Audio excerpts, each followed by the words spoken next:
ನಮಸ್ಕಾರ. ರಿವ್ಯೂ ಚಾನಲ್ಗೆ ಸ್ವಾಗತ. ನಾನು ಸೌಖ್ಯ ಗಾಂವ್ಕರ್. ಕರ್ನಾಟಕ ಕಾಂಗ್ರೆಸ್ ಕುರ್ಚಿ ಫೈಟ್. ಕರ್ನಾಟಕ ರಾಜಕಾರಣಕ್ಕೆ ಸಂಬಂಧಪಟ್ಟಂತೆ ಒಂದು ಮೆಗಾ ಡೆವಲಪ್ಮೆಂಟ್ ಆಗ್ತಿದೆ. ಅಧಿವೇಶನದ ಕಡೆಯ ದಿನ ಅನ್ನೋವಾಗಲೇ ಶುರು ಆಗಿಬಿಟ್ಟಿದೆ. ಜೋರು ಚರ್ಚೆ ಮತ್ತೆ ಶುರುವಾಗುತ್ತೆ. ಈಗ CM ಕುರ್ಚಿ ಫೈಟ್ ಅಂತ ದೇವರ ಆಶೀರ್ವಾದ, ಶತ್ರು ಸಂಹಾರ ಪೂಜೆಯಲ್ಲಿ ಬ್ಯುಸಿಯಾಗಿದ್ದಾರೆ DK ಶಿವಕುಮಾರ್. ಈ ಹೊತ್ತಲ್ಲಿ ಸಿದ್ದರಾಮಯ್ಯನವರು ಎಂಥ ಶಾಕ್ ಕೊಟ್ಟಿದ್ದಾರೆ ನೋಡಿ. ಹೈಕಮಾಂಡ್ಗೆ ನೇರವಾಗಿ ಇದು ಕರ್ನಾಟಕದಿಂದ ಆಘಾತಕಾರಿಯಾದ ಸುದ್ದಿ. ನೋಡ್ತಾ ಹೋಗೋಣ ಅಧಿವೇಶನದ ಕಡೆಯ ದಿನ ಎಂಥ ಡೆವಲಪ್ಮೆಂಟ್ ಆಗಿದೆ ಅಂತ.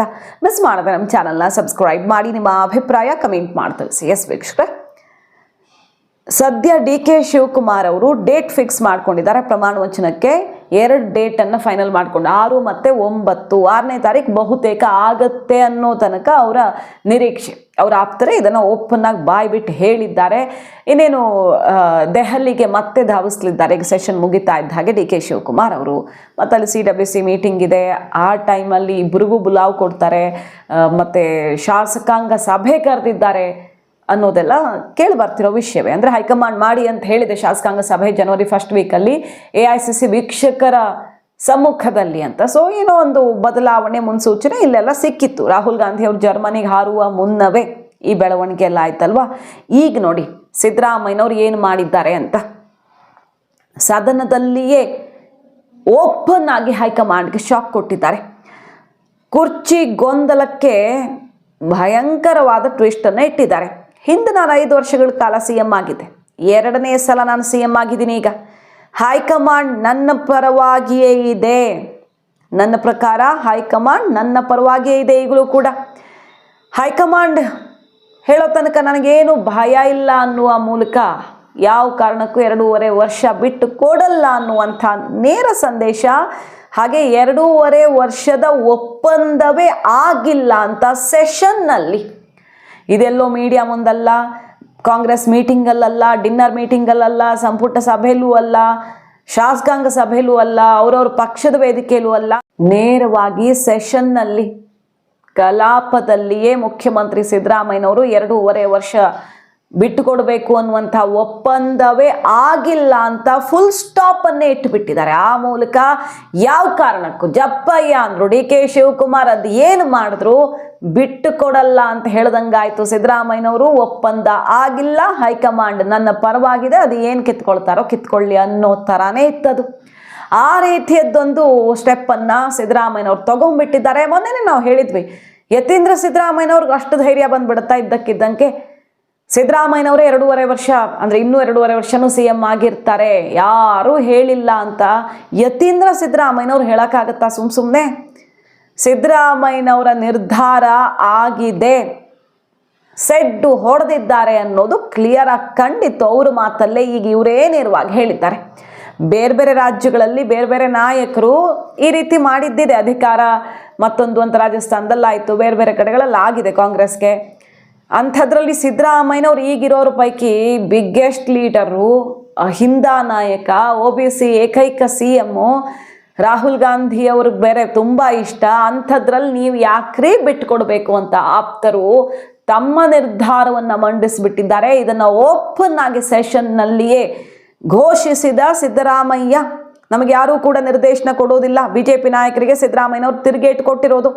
ನಮಗಿಲ್ಲಿ ನಾವೇ, ನಮಗೆ ಯಾರು ನಿರ್ದೇಶನ ಕೊಡಲ್ಲ, ನಾವು ನಮ್ಮ ಮನಸ್ಸಿನಂತೆ ನಡೆಯುತ್ತೇವೆ, ನಮಗೆ ಹೆಂಗೆ ಬೇಕೋ ನಡೀತೀವಿ ಅನ್ನಂಗಾಯ್ತು. ಅಲ್ಲಿಗೆ ಸಿದ್ದರಾಮಯ್ಯನವರು ಎಷ್ಟು ಖಡಕ್ ಆಗಿ ಆನ್ಸರ್ ಮಾಡಿದ್ದಾರೆ ಸೆಷನ್ನಲ್ಲಿ. ಅಂದರೆ DK ಅಲ್ಲಿ ಟೆಂಪಲ್ ರನ್ ನಡೆಸ್ತಾ ಇದ್ರೆ, ಶತ್ರು ಸಂಹಾರ ಕಾರ್ಯಕ್ರಮಗಳಲ್ಲಿ ಬ್ಯುಸಿ ಆಗಿದ್ರೆ, ಸಿದ್ದರಾಮಯ್ಯನವರು ಸಿಡಿಲಾಘಾತವನ್ನೇ ಕೊಟ್ಟಿದ್ದಾರೆ. ನಿನ್ನೆ ನೋಡಿ 2ನೇ ಡಿನ್ನರ್ ಮೀಟಿಂಗ್, ಈ ವಾರದಲ್ಲಿ ನಡೆದ 2ನೇ ಡಿನ್ನರ್ ಮೀಟಿಂಗ್ ಸತೀಶ್ ಜಾರಕಿಹೊಳಿ ಅವ್ರದ್ದು ಏನಂತ ನಿರ್ಧಾರ ಆಗಿದೆ. ಈ ಮೀಟಿಂಗಲ್ಲಿ ಸಿದ್ದರಾಮಯ್ಯನವ್ರು ಏನು ಹೇಳಿದ್ದಾರೆ, ಯಾವುದೇ ಕಾರಣಕ್ಕೂ ಬದಲಾವಣೆ ಆಗಲ್ಲ, ಯಾರೂ ಆಪ್ತರು ತಲೆ ಕೆಡಿಸ್ಕೊಳ್ಬೇಕಾಗಿಲ್ಲ, 2.5 ವರ್ಷ ನಾನೇ ಇರ್ತೀನಿ, ಸಂಕ್ರಾಂತಿ ಬಳಿಕ ಸಂಪುಟ ವಿಸ್ತರಣೆ ಮಾತ್ರ ಆಗುತ್ತೆ, ಅದು ಅನಿವಾರ್ಯವಾಗಿ ಕೆಲವರನ್ನು ಕೈ ಬಿಡಬೇಕಾಗಿ ಬರುತ್ತೆ, ಆ ಪರಿಸ್ಥಿತಿ ಮಾತ್ರ ಮ್ಯಾನೇಜ್ ಮಾಡೋದಕ್ಕೆ ನೀವೆಲ್ಲ ಸಜ್ಜಾಗಿ ಡಿಸೆಂಬರ್ 27ರ CWC ಸಭೆಯಲ್ಲಿಯೇ ಎಲ್ಲ ಚರ್ಚೆಯಾಗುತ್ತೆ, ತಲೆನೇ ಕೆಡಿಸ್ಕೊಳ್ಬೇಡಿ, CM ಬದಲಾವಣೆ ಆಗಲ್ಲ, ಇದೇ ಫೈನಲ್ ಅಂತ ಸಿದ್ದರಾಮಯ್ಯನವರೇ ಆಪ್ತರ ಬಳಿ ಸತೀಶ್ ಜಾರಕಿಹೊಳಿ ಡಿನ್ನರ್ ಮೀಟಿಂಗಲ್ಲಿ ಓಪನ್ ಆಗಿ ಹೇಳ್ಕೊಂಡಿದ್ದಾರೆ.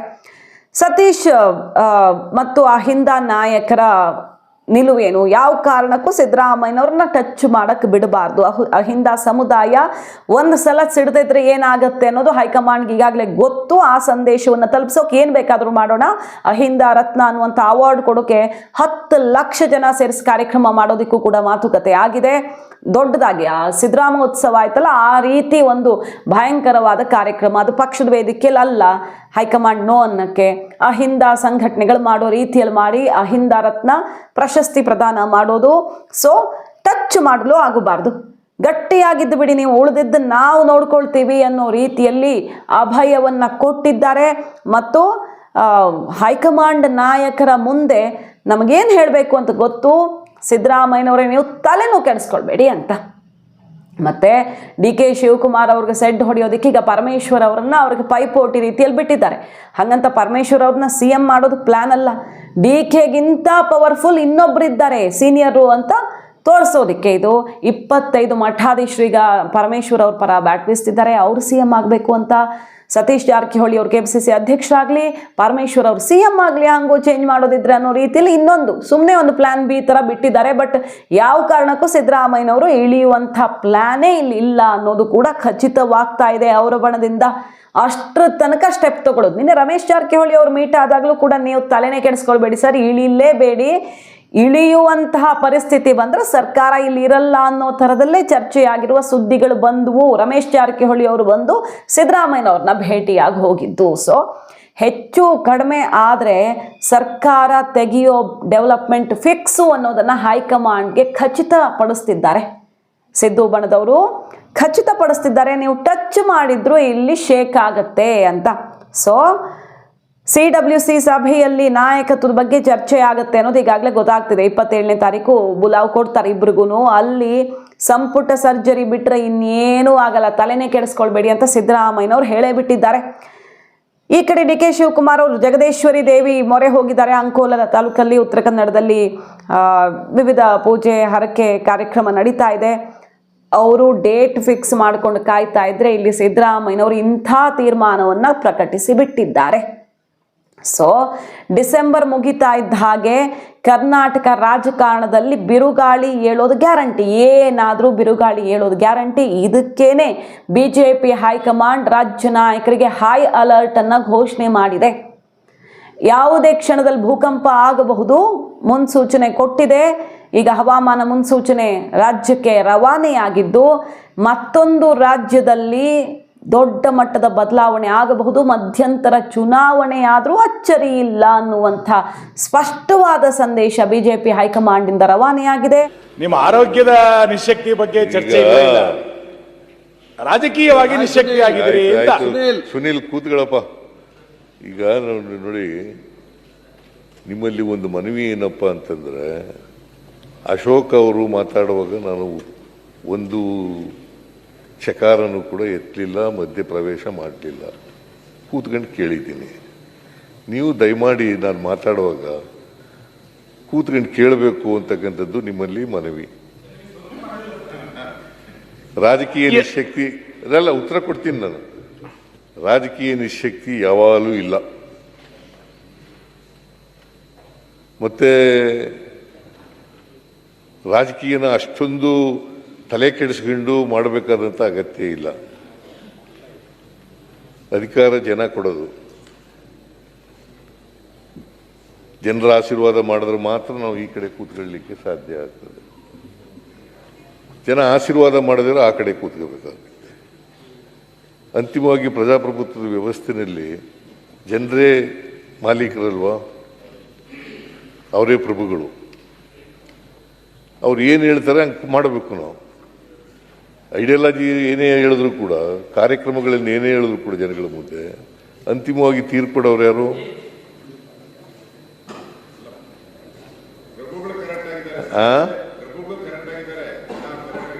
ಅದರಿಂದ ರಾಜಕೀಯವಾಗಿ ನಿಶಕ್ತಿ ಅನ್ನೋ ಪದ ನನ್ನ ಹತ್ರ ಇಲ್ವೇ ಇಲ್ಲ. ರಾಜಕೀಯವಾಗಿ ನಿಶಕ್ತಿ ಯಾವಾಗಲೂ ಕೂಡ ಇಲ್ಲ, ಮುಂದೇನೂ ಕೂಡ ಇರೋದಿಲ್ಲ, ಹಿಂದೇನೂ ಕೂಡ ಇಲ್ಲ, ಈಗಲೂ ಕೂಡ ಇಲ್ಲ. ನೀವೇನ ಆ ಥರ ತಿಳ್ಕೊಂಡಿದ್ರೆ ಅದು ತಪ್ಪು ಮಾಹಿತಿ. ತಪ್ಪು ಮಾಹಿತಿ. ಯತ್ನಾಳ್ ಅವರೇ, ಮುಖ್ಯಮಂತ್ರಿಗಳು 5 ವರ್ಷ ಪೂರ್ತಿ ಆಯ್ತು, ಇರ್ತಾರೋ ಯಾಕೆ ಇಲ್ಲೋ ಅನ್ನೋ ಉತ್ತರ ಕರ್ನಾಟಕ ಅವರ- ಚರ್ಚೆ ಬಗ್ಗೆ ಉತ್ತರ ಬೇಡವಾ? ಮುಖ್ಯಮಂತ್ರಿಗಳು 5 ವರ್ಷ ಪೂರ್ತಿ ಉತ್ತರ ಮಾಡ್ತಾರೋ ಕೊಡೋ ಯಾವ ರೀತಿ ಅಥವಾ ಇವತ್ತು ಎಲ್ಲರಿಗೂ ಅಭಿನಂದನೆ ಧನ್ಯವಾದ ಹೇಳೋದು ನೋಡಿದ್ರೆ ಆಯ್ತು. ವಿದಾಯ ಮಾಡ್ತಾರೋ ಅನ್ನೋಂತ ಸಂಶಯ ಇವತ್ತು ಬರ್ತಾ ಇದೆ. ಯತ್ನಾಳ್ ಅವರೇ, ಉತ್ತರ ಕರ್ನಾಟಕ ಉತ್ತರ ಈಗ ಅವ್ರಿಗೆ ಸಂಶಯಗಳು ಏನೇನೋ ಇದ್ದಾವೆ ಪಾಪ, ಅದಕ್ಕೆ ತೆಗೆದಾಕ್ಬಿಟ್ರು ನಿಮಗೆ ಪಕ್ಷದಿಂದ. ಪಕ್ಷದಿಂದ ತೆಗೆದಾಕಿತ್ತು, ನನಗೂ ಅದಕ್ಕೋಸ್ಕರ ಹೊರಗೆ ಹಾಕ್ಯಾರ, ನಿಮ್ಮನ್ನೂ ಹೊರಗೆ ಹಾಕ್ಯಾರ. ಸಂಶಯಗಳ ಮೇಲೆ ಅದ್ರ ಬಗ್ಗೆ ಚರ್ಚೆನೆ ಮಾಡ್ಬೇಡ್ರಿ. ಹೊರಗೆ ಹಾಕದವ್ರಿಗೆ ಏನೂ ಅನ್ಯಾಯ ಆಗೋದಿಲ್ಲ. ಏನು ನೀವ್ ಹೇಳದ್ರಲ್ಲ, ಈಗ ಜನತೆ ಅನ್ಯಾಯ ಆಯ್ತು ಅಂತ ಜನಾರ್ದನ ನಾನು ಹೇಳಲ್ಲ.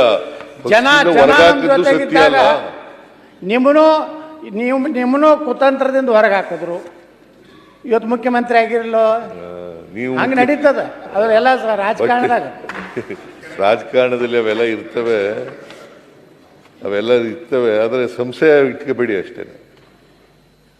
ಸಂಶಯ ಇಟ್ಟಿಗೆ ಬೆಳಕು ಹೋಗಬೇಡಿ. ಇವತ್ತು ಕ್ಲಿಯರ್ ಆಯ್ತು ಅಧ್ಯಕ್ಷರೇ. ಸಿಎಂ ಸಿದ್ದರಾಮಯ್ಯನವರು 5 ವರ್ಷ ಪೂರ್ತಿ ಮುಗಿಸ್ತಾರೆ ಅಂತ ಸಂದೇಶ ಕೊಟ್ಟಾರೆ. ಅದರಿಂದ ಮಾನ್ಯ ಅಧ್ಯಕ್ಷರೇ, ನೀವು ಅವಕಾಶವನ್ನು ಒದಗಿಸ್ಕೊಟ್ಟಿದ್ದೀರಿ ಚರ್ಚೆ ಮಾಡಲಿಕ್ಕೆ. ಸುಮಾರು 39 ಜನ ಸದಸ್ಯರು, 39 ಜನ ಸದಸ್ಯರು ಉತ್ತರ ಕರ್ನಾಟಕದ ಬಗ್ಗೆ, ಸಮಸ್ಯೆಗಳ ಬಗ್ಗೆ, ಅಭಿವೃದ್ಧಿ ಬಗ್ಗೆ ಮಾತನಾಡಿದ್ದಾರೆ. ಮತ್ತೆ ನೀವು ಅಂತ ಅವಕಾಶ ಕೊಟ್ಟಿದ್ದೀರಿ, ಅದಕ್ಕೋಸ್ಕರ ನಿಮಗೆ ಧನ್ಯವಾದಗಳನ್ನು ಹೇಳಲಿಕ್ಕೆ ಬಯಸ್ತಾ ಇದ್ದೇನೆ. ವಿರೋಧ ಪಕ್ಷದವ್ರಿಗೂ ಕೂಡ ಧನ್ಯವಾದಗಳನ್ನು ಹೇಳಲಿಕ್ಕೆ ಬಯಸ್ತಾ ಇದ್ದೇನೆ. ಉತ್ತರ ಕರ್ನಾಟಕ ಹಿಂದುಳಿದಿದೆ ಅನ್ನೋ ಕಾರಣಕ್ಕೋಸ್ಕರನೇ ಹಿಂದೆ ಚರ್ಚೆಯಾಗಿ ಎಸ್.ಎಂ. ಕೃಷ್ಣ ಅವರು ಮುಖ್ಯಮಂತ್ರಿ ಆಗಿರುವಾಗ 2001 ಅಂತ ಅನಿಸುತ್ತೆ, 2001ರಲ್ಲಿ ನಂಜುಂಡಪ್ಪನವರ ವರದಿ ಮಾಡಲಿಕ್ಕೆ, ನಂಜುಂಡಪ್ಪನವರ ಈ ಅಸಮಾನತೆಯನ್ನು ನಿವಾರಣೆ ಮಾಡಲಿಕ್ಕೆ, ಪ್ರಾದೇಶಿಕ ಅಸಮಾನತೆಯ ನಿವಾರಣೆ ಮಾಡಲಿಕ್ಕೆ ಒಂದು ಸಮಿತಿಯನ್ನು ರಚನೆ ಮಾಡಿದರು. 2001 ಅವರು ಅಧ್ಯಯನ ಮಾಡಿ ಇಡೀ ರಾಜ್ಯದಲ್ಲಿರ್ತಕ್ಕಂಥ ಎಲ್ಲ ಜಿಲ್ಲೆಗಳಿಗೂ ಕೂಡ ಪ್ರವಾಸ ಮಾಡಿ ಯಾವ ಜಿಲ್ಲೆ ಹಿಂದುಳಿದಿದೆ, ಯಾವ ತಾಲೂಕು ಹಿಂದುಳಿದಿದೆ, ಇದನ್ನೆಲ್ಲ ಅಧ್ಯಯನ ಮಾಡಿ 2002ರಲ್ಲಿ ವರದಿಯನ್ನು ಕೊಡ್ತಾರೆ. ಅವರು ಬಹಳ ಮುಖ್ಯವಾಗಿ ಆ ವರದಿನಲ್ಲಿ ಹೇಳಿರ್ತಕ್ಕಂಥದ್ದು,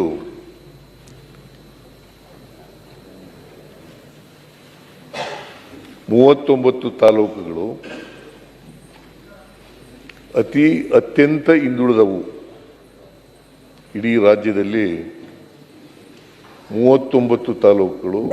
ಅದೇ ಕಾರಣಕ್ಕೆ ಇಲ್ಲಿನ ನಾಯಕತ್ವ, ಬಿಜೆಪಿಯಲ್ಲಿನ ನಾಯಕತ್ವದಲ್ಲೂ ಕ್ಲಾರಿಟಿ ತಗೊಳ್ಳೋದಕ್ಕೆ ಹೈಕಮಾಂಡ್ ಮುಂದಾಗ್ತಿರೋದು. ಶಿವರಾಜ್ ಸಿಂಗ್ ಚೌಹಾಣ್ ಅವರು ಇದೇ ಮುಂದಿನ ವಾರ ರಾಜ್ಯಕ್ಕೆ ಆಗಮಿಸ್ತಿದ್ದಾರೆ. ಇಲ್ಲಿನ ರಾಜ್ಯಾಧ್ಯಕ್ಷರ ವಿಚಾರದಲ್ಲಿ ಅಂತಿಮ ನಿರ್ಧಾರವನ್ನು ತಗೊಳ್ಳೋದಿಕ್ಕೆ ಎಲೆಕ್ಷನ್ ಮುನ್ಸೂಚನೆ ಸಿಗ್ತಿರೋದ್ರಿಂದ, ಸೊ ಕರ್ನಾಟಕ ಪಾಲಿಟಿಕ್ಸ್ ಅಲ್ಲಿ ಅಲ್ಲೋಲ ಕಲ್ಲೋಲ ಗ್ಯಾರಂಟಿ.